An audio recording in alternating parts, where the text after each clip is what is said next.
Muster station. The definition. A muster station is a designated meeting point where crew and passengers gather in case of an emergency. The purpose. To ensure accountability and safety during emergencies. To facilitate organized evacuation or action. The location. Clearly marked and accessible from all areas of the vessel. The preparation. Regular drills and training to familiarize everyone with the muster station. Emergency procedure. Fire alarm.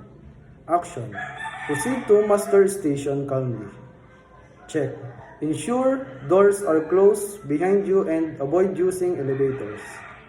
General alarm. Action. Signal for immediate readiness. Instruction. Listen for announcement and proceed to designated station. Abandon ship alarm. Action. Follow the abandon ship procedures. Preparation. Wear life jackets and gather at the muster station for evacuation. Man overboard signal. Action. Alert the crew immediately. Procedure. Throw a life buoy and keep visual contact with the person in the water. Carbon dioxide alarm or CO2 alarm. Action. Evacuate from areas affected by CO2. Instruction. Follow the emergency protocols to avoid inhalation. Engineer's call. Action. Respond to engineers' immediate needs. Follow up.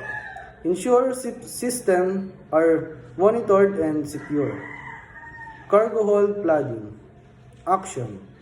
Alert the crew and secure the area. Procedure.